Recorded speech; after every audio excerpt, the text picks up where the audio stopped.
Remember, remember, at school I must always remember.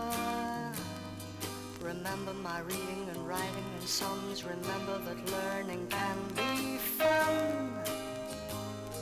Remember to say my name out clear. Remember that everyone wants to hear.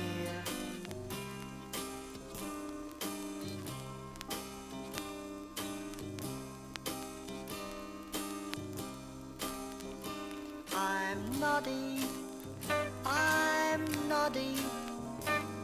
I remember that my name is Noddy. Remember my name, my house and my school. I think I remember most of the rules. And now I remember before I play to learn my 3 times table today.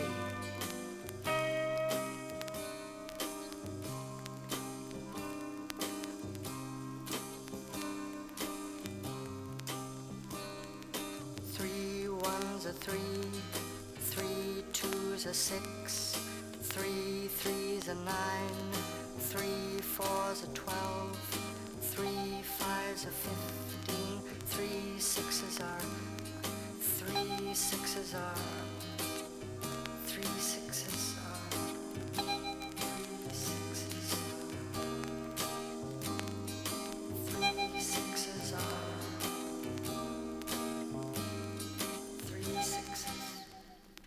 I don't know how good you are at learning things, like your 3 times table, or a poem, or your mother's shopping list, but I must say that I find it extremely difficult. And so does my friend Noddy. He has quite a job at school, trying to remember all the things he mustn't forget. Which reminds me, I've forgotten to tell you who I am. Well, I'm Big Ears the Brownie, and Noddy is my little friend, the wooden toy boy, who lives in the house for one. In his spare time, of course, he works as Toyland's #1 taxi driver. But in school time, he has to do quite a lot of studying, which sometimes, I'm afraid to say, he's not very good at. But this year, he had some exams to take at the end of the summer term, and so I decided to make sure that he did his work. Each evening, we would sit down for an hour or two and go through one subject or another, like reading or arithmetic or history. And I was amazed at the amount of things that I didn't know myself. Do you know, I had no idea that King Charles I and his Knights of the Round Table were beaten by Julius Caesar at the Battle of Hastings in the year 1962. Or was it 63? Well, I thought that extremely interesting.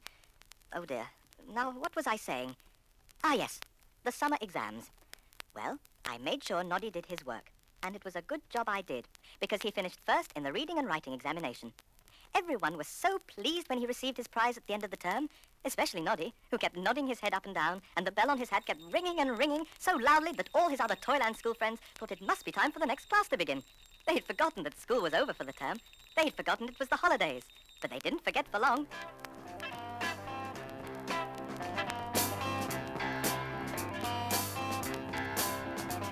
We've put away our pencils.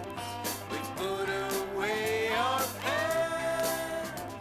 We've put away arithmetic and counting up in tens. No more getting up so early. No more homework in the night. No more long cross-country races. No more nasty playground fights. Because the holidays are here. The holidays are here. The holidays are here. The holidays are here. Oh, oh, oh, oh.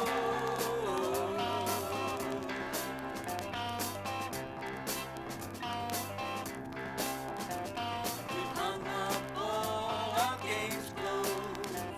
We've hung up our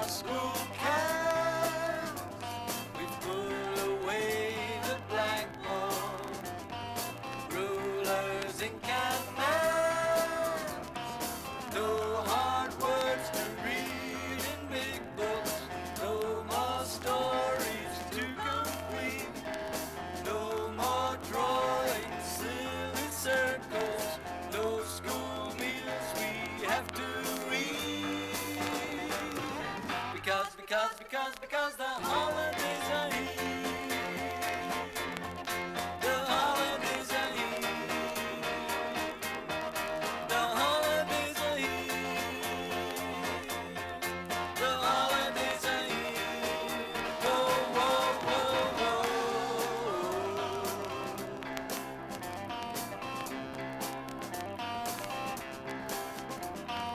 Each day there's a fresh thing for everyone to do.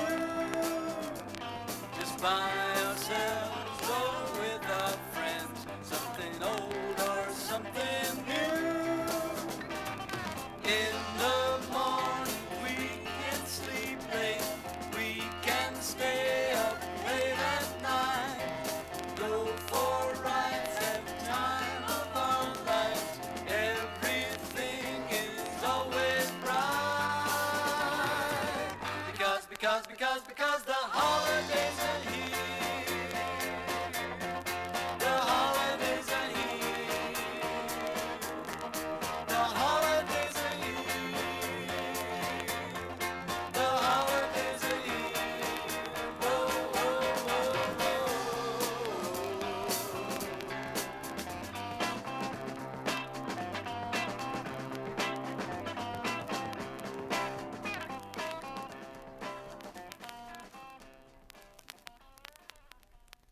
One day, soon after the end of term, I heard Noddy's car parking outside my toadstool house. I was sitting indoors, trying to mend some of my holy socks. That's the trouble with living on your own. There's never anyone else to do the mending for you. And if there's one thing I hate and detest doing, I hate and detest mending.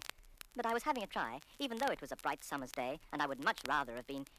Just then, I heard a motor car outside, and then Noddy's voice calling me. I went outside to see what he wanted.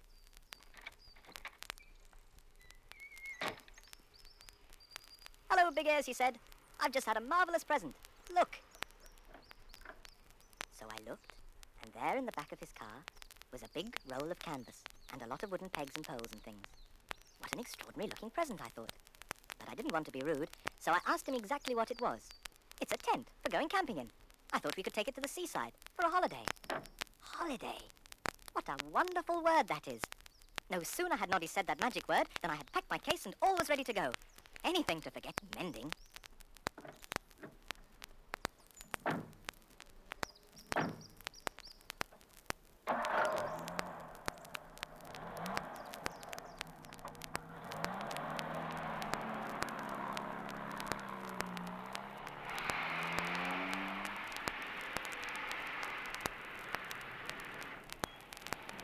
Off we went. We waved goodbye to our friends as we drove past them. Mrs. Tubby Bear. "Goodbye, Noddy. Have a lovely time. And don't eat too much ice cream." Mr. Dolly at the garage. "So long, Noddy and Big Ears. Some people have all the luck. I've got 25 cars to repair while you lot are on holiday." And we waved to Mr. Plod the policeman, on duty at the crossroads.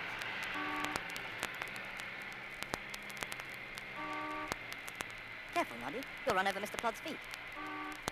"Careful. Sorry, Mr. Plod. We'll send you a postcard." I didn't like the expression on his face at all. Just then, we passed the railway station, and standing outside, looking very worried, was the Skittle family. Now, they really are a nice family. Mr. and Mrs. Skittle, and the twins, Sam and Sally.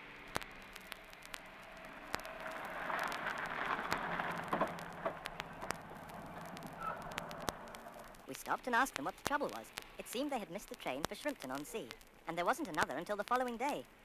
Noddy looked in the back of his car. "Well," he said, "it will be a bit of a squeeze, but if you don't mind, I'll be happy to take you there, because that's where Big Ears and I are going for our camping holiday."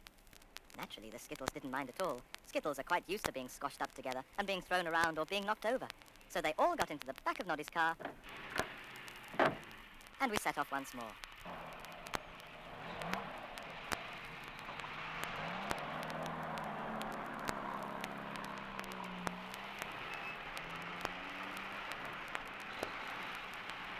It was a lovely day. But unfortunately, it was one of those days when everyone else decides to go on holiday and decides to take their car too. I can't remember how many times we were caught in a queue of traffic.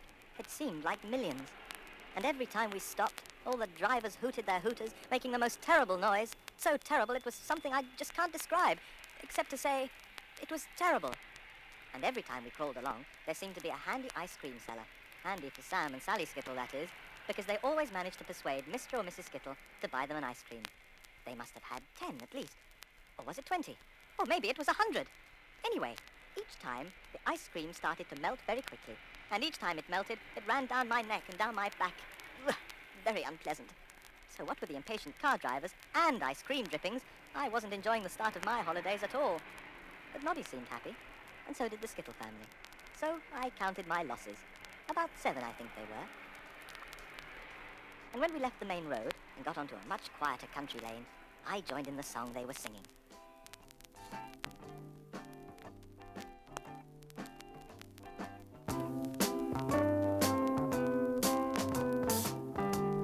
We're traveling on our way now. We hope that it won't rain at the seaside.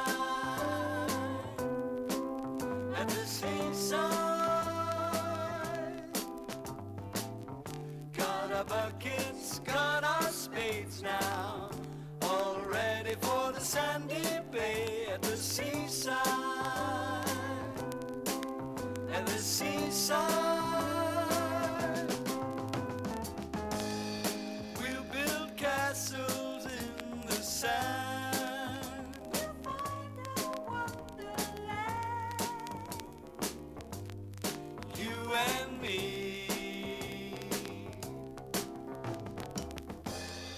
We'll catch lobsters in the sea. And take them home for tea. Home for tea. We're hurrying to be there now. We hope the sun will shine at the seaside. At the seaside. We're getting near the sea now. And soon we'll smell the salt sea spray at the seaside. At the seaside.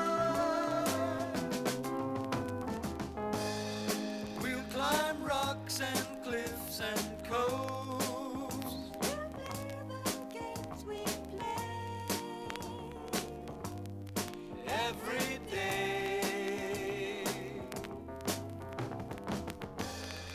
We'll find coral rocks and shells. Take trips around the bay. Round the bay. And now that we have come here, we'll take our beach bags out at the seaside. At the seaside. We'll have such fun all day here. We'll laugh and scream and shout at the seaside. At the seaside.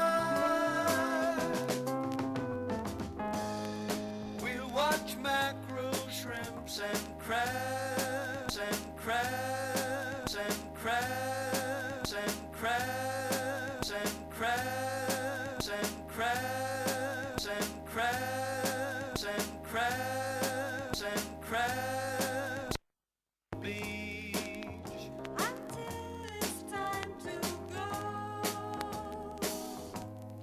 go back home. Whoa, whoa, whoa, whoa.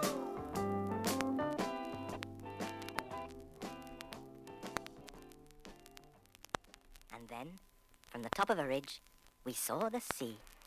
The younger Skittles squealed with delight and kept jumping up and down and side to side as we got nearer to Shrimpton-on-Sea. And there it was, quite a small fishing town, with a lovely sandy beach, sheltered in a beautifully blue bay, with high cliffs on either side.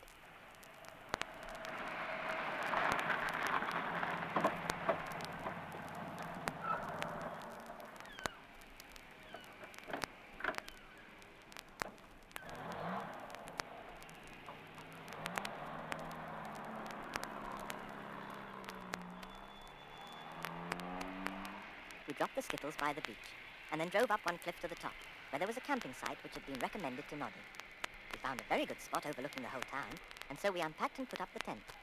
Putting up a tent, you will know, if you've ever done it yourself, can be a tricksy business. And I must confess, I had not read the How to Put Up a Tent in Under 3 Minutes manual before we set out. So 3 times I found my legs bound together with ropes, and a 4th time I tied Noddy and myself to the main tent pole. But eventually, after several trips over the guy ropes and several slips of the canvas, we got it up. After that, we both needed a good swim in the sea, so down we drove to the sandy bay.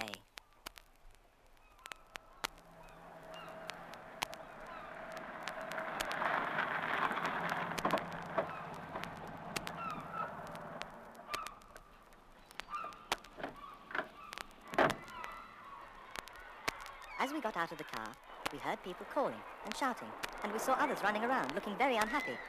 Something's wrong here, I thought. Noddy asked someone what the matter was. It was the Skittle family. They were drowning, far out to sea, and the waves were far too rough for anyone or anything to make a rescue attempt. Oh dear, what a disaster! I couldn't understand why the sea should be so rough on such a lovely day. There was hardly a breath of wind along the beach. I couldn't understand it. Oh dear, what could we do? Pop, pop, went Noddy's car, and it seemed to say something to Noddy, because he jumped in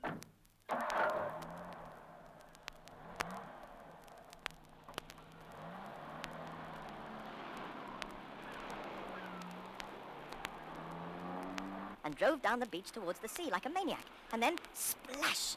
The car drove straight into the water. Waves leapt up and hit it with a loud smack and threw the little car high into the air as if it was a trampoline. But Noddy drove the car on and on, nearer and nearer to the Skittles.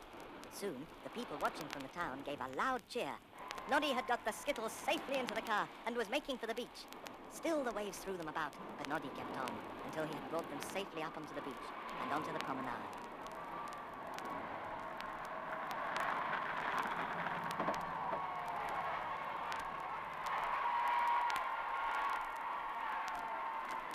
Everyone was very pleased with Noddy, especially the Skittles, and they all rushed around thanking him. Noddy and his car had been very brave. I noticed a very curious thing. No sooner had Noddy driven out of the sea, and it went so calm, it looked like a sheet of glass. How very strange, I thought. I asked one of the local fishermen what could have caused such an extraordinary thing. See that up there, he said, and he pointed to the other cliff on top of which there was a strange building, like a small castle with turrets and battlements. That's the cause. There's strange goings-on up there, and no mistake. It's an house of evil events. You mark my words. He'll get us all in the end. I didn't like this sort of conversation at all, so I went off and found Noddy. Together, we went back to the camping site and settled down for the night. I do think you've been very brave today, Noddy, I said. Very brave indeed. Noddy didn't think so, really. No, he said. It was my little car that was brave. I just went along for the ride. He was the brave one, and you and I just helped. I didn't think I'd be much help, but Noddy assured me I had, and I didn't feel like arguing about it, because Noddy had started to sing a little song.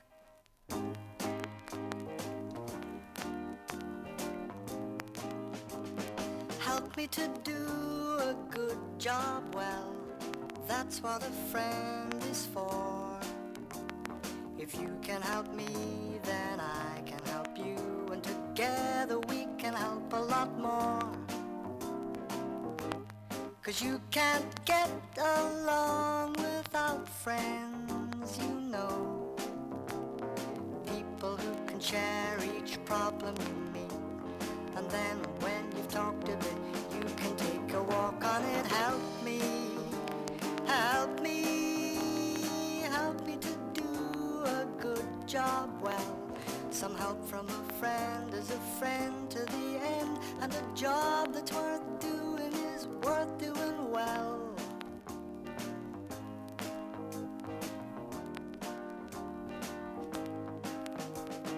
Knowing that you're around's enough, no matter where you may be.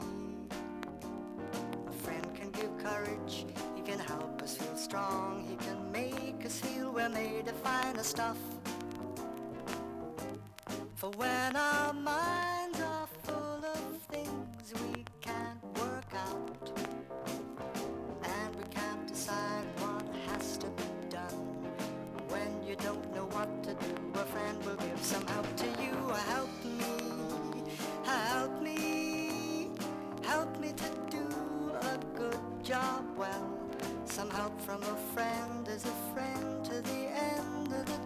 job that's worth doing is worth doing well, is worth doing well, is worth doing well, is worth doing well, is worth doing well, is worth doing well, is worth doing well, is worth.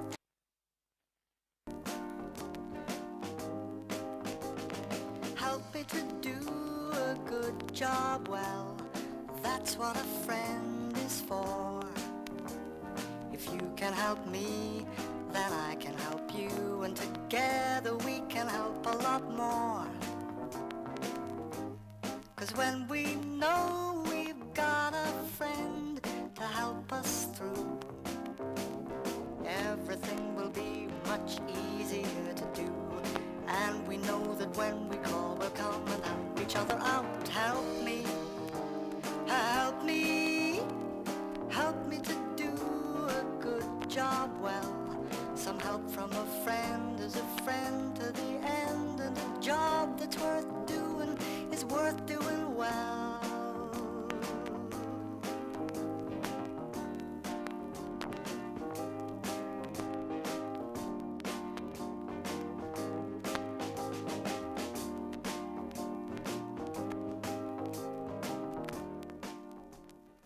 After that, we both fell asleep.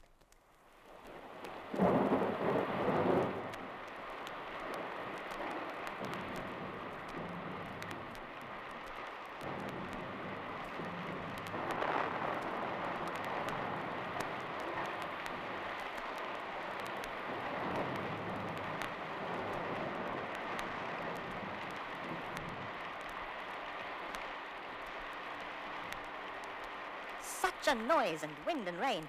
One moment I was fast asleep, dreaming of how I would redecorate Toadstool House when I had won a lot of money from one of the competitions in the Pixie papers. And the next moment, the tent had been blown away. My blanket was sopping wet, and all the tent poles had been cracked by lightning. Poor Noddy looked a terrible mess. What a disastrous night! But we had to think quickly, otherwise all the rest of our belongings might be blown away. We picked them up and stumbled, tripped, or fell our way to the hedge along the side of the field. And there, in a ditch, cold, wet, and weak and weary, we huddled together for the rest of the night. In the morning, the sun shone, and we might never have known there had been a storm, except that we had lost our tent, and all my bones were aching.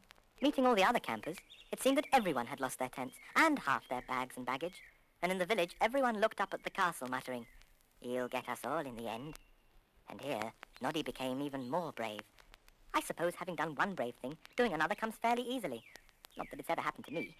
But Noddy was determined to go up to the castle and find out about the cause of all these strange storms, and no fish to fish, and swarms of bees bothering the babies, and vegetables refusing to grow, and cracks appearing in all the Shrimpton houses. Noddy was determined to go up to the castle. So, up to the castle we went.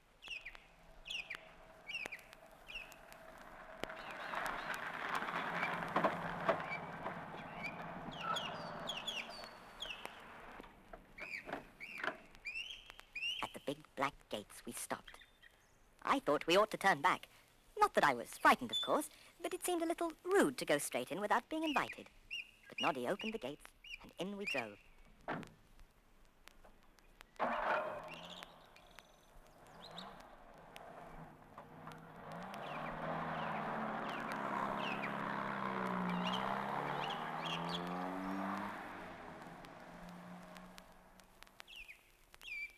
Right up to the huge doorway of the castle. There wasn't a sound. It was just like visiting an old ruin all of your own. We got out of the car and went up to the door. Noddy knocked 3 times.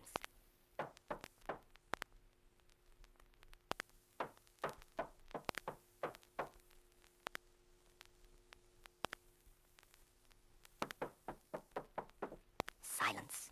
Not a sound. "Oh, come along, Noddy," I said. "There's no one here. Let's go back. We don't want to."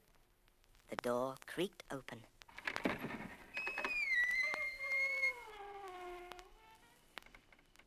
But nobody was there. We went in.